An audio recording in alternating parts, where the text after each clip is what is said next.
Hi, Chad, Versamatic. Today we're going to install a wet end kit into our E1 Poly with a metal center pump.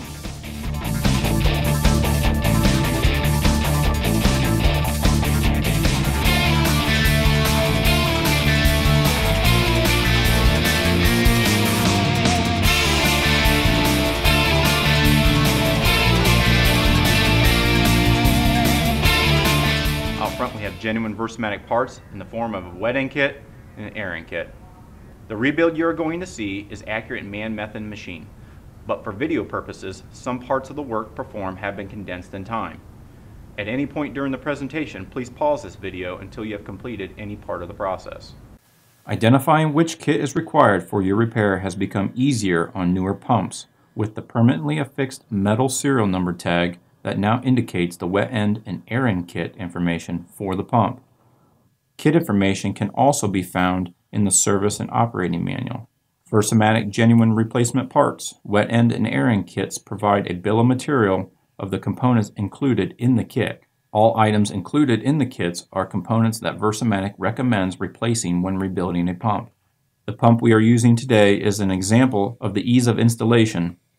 Always consult your respective service and operating manual before performing any maintenance on your pump.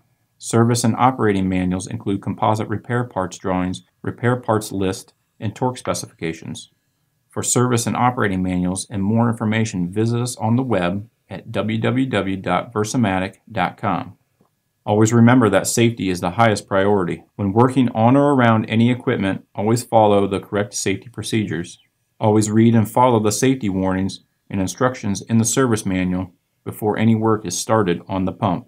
For more information, see the warm-up video on safety at Versamatic.com.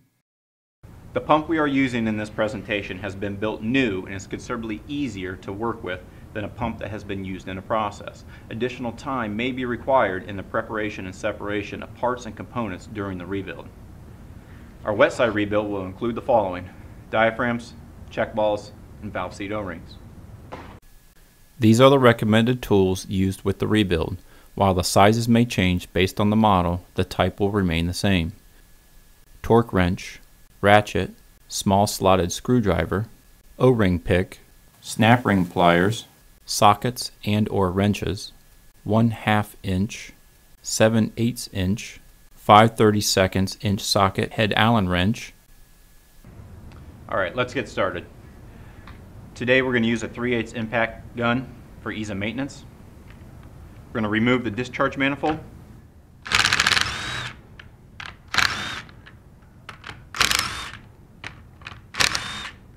Remove the discharge manifold and set aside. Once we have the discharge manifold removed, go ahead and remove the air valve assembly.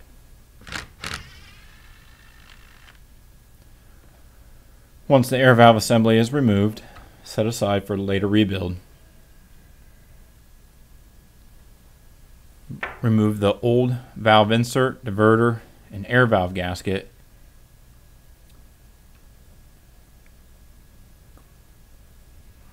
Turn the pump upside down to give us a flat surface to work off of, and remove a suction manifold.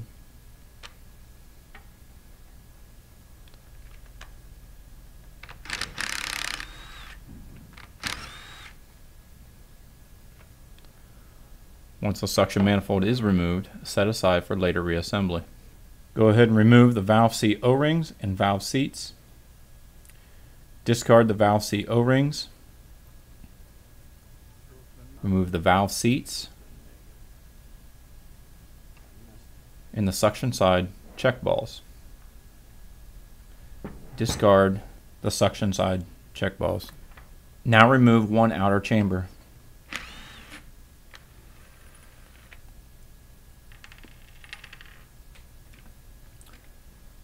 Once the outer chamber is removed, set aside for later reassembly.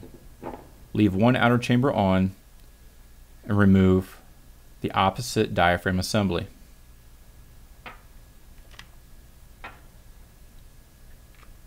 When removing this diaphragm assembly, you may get just the diaphragm assembly or diaphragm assembly to the rod.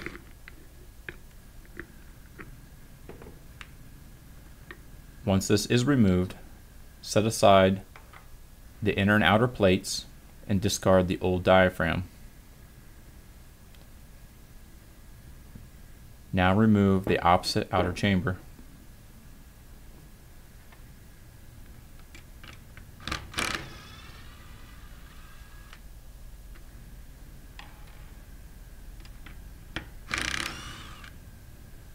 Once this outer chamber is removed, set aside for later reassembly.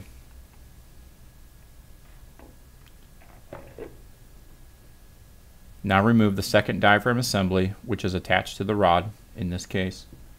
Set aside. Now we're ready to install our new diaphragm assembly on our main shaft. Versamatic shafts have wrench flats on the rod to assist in diaphragm removal and installation when performing maintenance in the field. Today we will use a vise with soft jaws. Soft jaws are utilized to ensure that the shaft is not scarred, scratched, or damaged while the shaft is clamped in the vise. Go ahead and remove the old diaphragm assembly and discard the old diaphragm. Inspect the diaphragm rod for any damage, scratching, any wear, and replace as needed. Now we're ready to install our wet-end kit.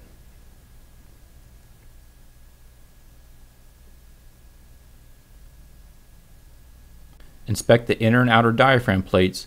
Ensure the plates have no sharp edges or scarring on the radius. Plates can be cleaned up with emery paper, crocus cloth, or fine sandpaper. Make sure the radius is maintained during cleanup. Be sure to install the outer plate on the fluid side of the diaphragm and the inner plate on the air side of the diaphragm. Be sure that the radius of the inner plate is facing towards the diaphragm.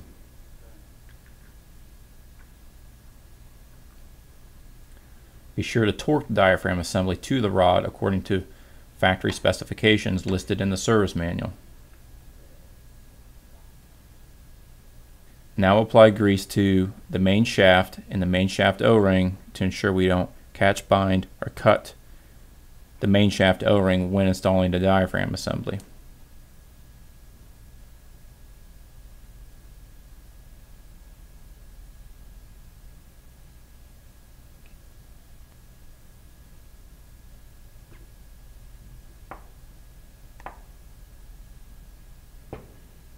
When installing the diaphragm assembly to the center section of the pump, be sure to align the bolt holes. Now we're ready to install our outer chamber.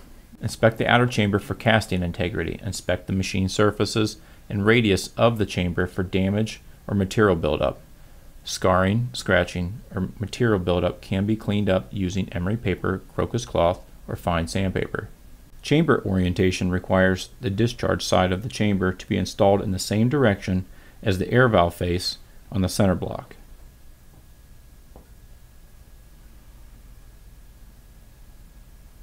Go ahead and begin installing the bolts for the outer chambers and torque in a cross pattern according to factory specifications. Torque specs are listed in the service manual. Now we're ready to install our opposite diaphragm assembly. Inspect your inner diaphragm plate, the radius. Ensure no sharp edges. You can address these sharp edges with emery cloth, crocus cloth, or sandpaper and replace as needed.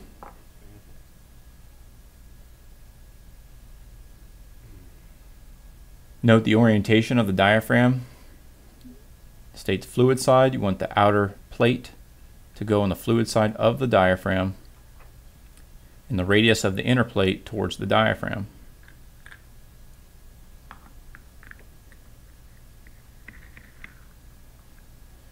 When you torque the opposite diaphragm assembly, if you achieve torque between bolt holes, as shown here, always go to the next hole.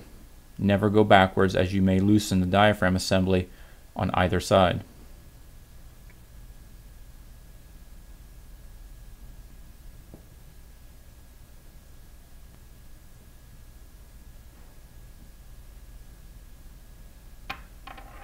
Now we're ready to install our outer chamber. Inspect the integrity of the outer chamber, the machine surfaces, the radius, the ball cage on the suction side. Note the orientation of the chamber with the center section of the pump. Align the bolt holes.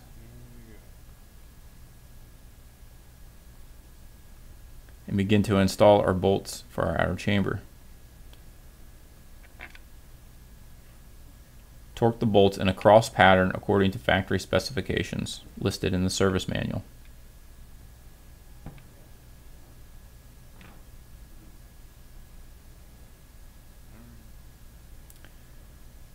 Go ahead and turn the pump upside down, install our suction check balls. Note the orientation of our valve seats, inspect the ball seating area.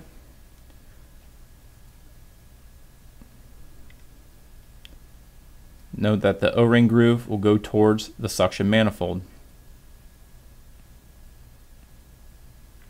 Now install our suction valve seat O-rings.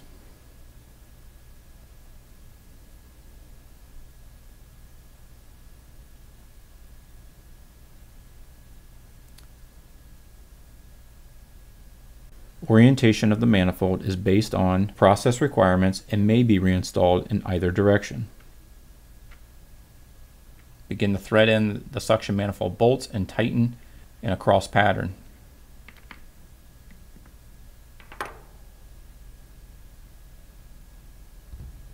We want to inspect the manifold for scarring, damage, or material buildup. Check the casting for wear. Check the port for thread integrity.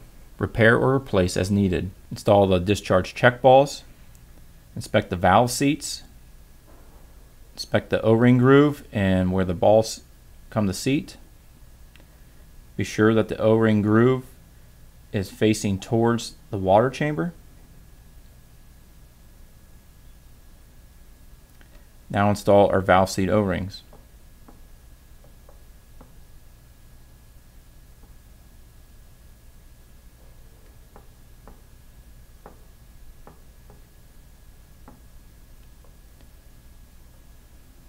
Now we're ready to rebuild our air valve assembly.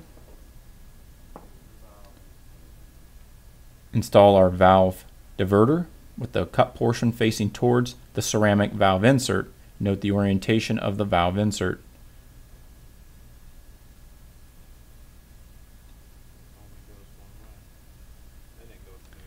Our air valve gasket, notes valve side goes towards the air valve body. Be sure to align with all bolt holes and piloting holes. Now install our air valve assembly. Be sure to align the bolt holes with the air valve assembly and not to block any porting holes, and torque the air valve bolts to factory specifications listed in the service manual. Now we're ready to install our discharge manifold. Go ahead and thread the bolts in place. Be sure to thread in the bolts prior to tightening and tighten the bolts in a cross pattern.